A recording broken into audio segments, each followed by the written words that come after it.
Hey, it's Ryan from Upfit Supply, and today we're going to be installing DuraTherm Ceiling Liners from Legend in the back of our Ford Transit Connect long wheelbase. Let's get into it.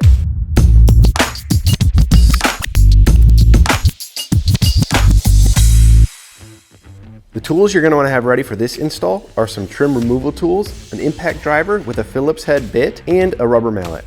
Now, one thing to note about installing the ceiling liners in the Transit Connect is if you are installing wall liners, you want to do that first because the ceiling liners actually overlap with those a little bit. So make sure you install those first before moving on to the ceiling liner. So the first thing that we're going to do is prep the vehicle, and there's very little prep that you need to do for the ceiling liners.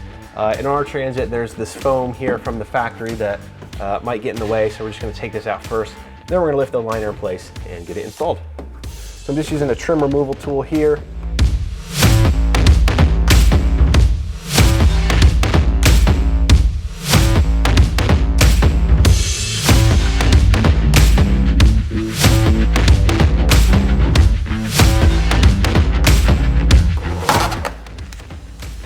Now on these forward foam pieces, there just is a little bit of glue on the back or adhesive. Pull those off. All right, now we're gonna lift the ceiling liner into place.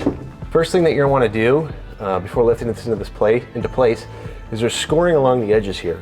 You actually need to fold these down, so the opposite direction of the foil, because these bend down over the sides, the top side of the van. So we're just gonna fold these over real quick, then we'll lift it into place.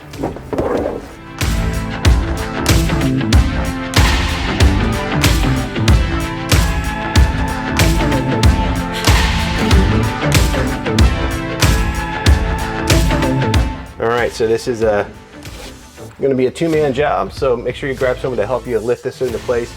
I'm going to have my push pins, plastic clips over here ready to go, so we can pop those in once we get everything slid out. First thing we're going to do, you actually have to slide it into the headliner up here. So you may need to pull this back a little bit to get it ready to slide in there. So we're going to do that now.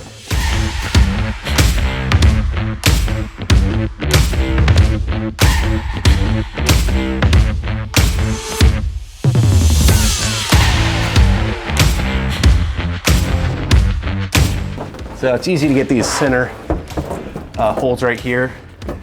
These line up with the cross member bar that goes across here. There's two holes. Once you get those to line up, slide up some push pins, and we got it secured in place for the most part. Now in the rear here, you have 1, 2, 3, 4, 5 of these little tabs. These line up with holes that are on this door frame here. You're gonna wanna use these smaller clips to push those in place. So this actually is gonna fold up a little bit. Then once you get alignment, slide it through the liner and into the hole. Sometimes there might be some debris left in these holes. If you just clear it out with a screwdriver, it comes right out. It's just from the cutting process. Some of that gets left behind. Not a big deal. If you want to be able to see through it, you got to get it out of the way. And then finally on these side tabs here that we bent down earlier, there's a hole in the rearward side of that tab that goes into a hole back here. And this one is going to use one of the larger clips.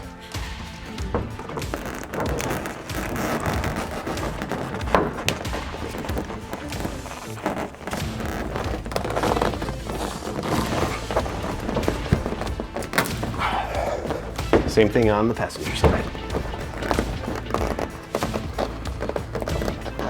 Now, if the holes don't line up quite right and you're just having a hard time lining up the holes, stick a screwdriver in there, kind of pry it forward, and that'll get you the alignment that you need. Get the pin in place. Quick tap and we're good to go.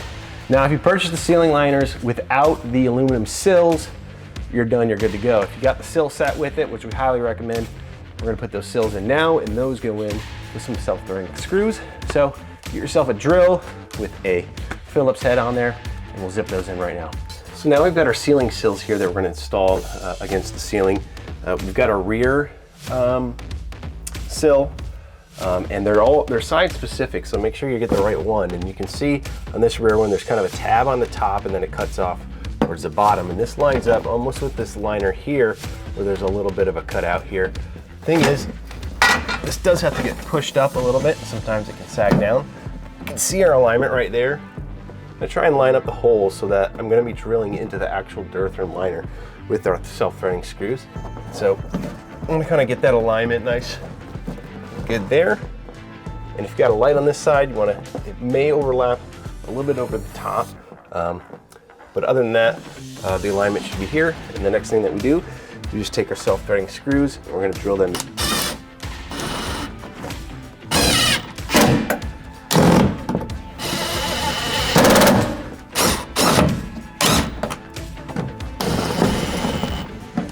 So we've got our rear driver's side sill in place now. We'll move on to the front sill.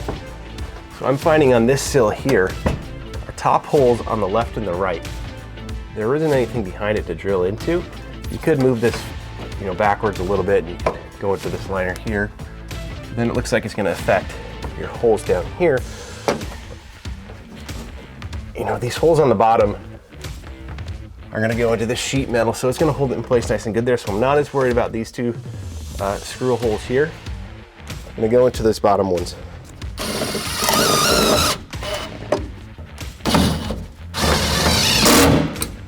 So I ended up being able to shift this forward a little bit because I needed this screw underneath here. You can see there's these gaps kind of in the door frame. And I needed to go into a piece of sheet metal, so I needed to move it forward a little bit. And this gave me an alignment here to screw into this liner. But this hole right here doesn't actually line up. One thing I could do is I could drill a hole back here, go through here if I wanted to, but this honestly, it's not going anywhere. It's just a lightweight piece of aluminum going directly into sheet metal in 3 places. Okay, so in case you are interested in putting in another hole here, these appear to be about 11/64 holes here. So you could take a drill bit, drill a hole there, and then just want to make sure that you go through aluminum so that you are able to thread into something. So don't drill too hard, so you could use something like a drill stop to make sure that you're just going about 1/8 of an inch through that. Aluminum. The other thing is these are self-threading screws. So technically, I don't have to make a screw hole. I could just take one of these self-threading screws. It's got a basically a little drill bit on the tip of this screw. Could find a spot that I want to go through and just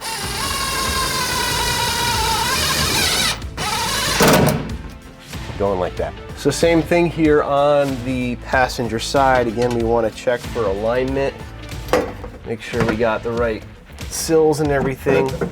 Again, this fold here got to be pushed up a little bit because we're going to be drilling through this into the sheet metal. Start down here.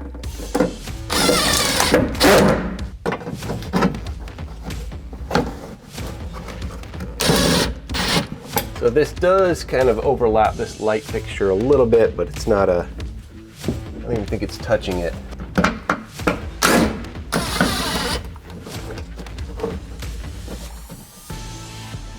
All right, now this sill up front here. Again, trying to find a good location for these holes to go through. Looks like there is some type of cable or something that runs up here. You just want to make sure that's out of the way so you don't accidentally nick it when you're putting your self-threading screws through. I'm going to use the old head trick.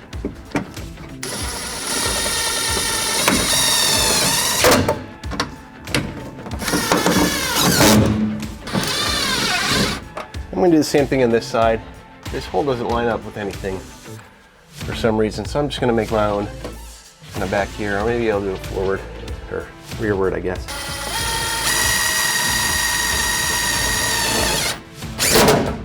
There we go, we got our sills in place.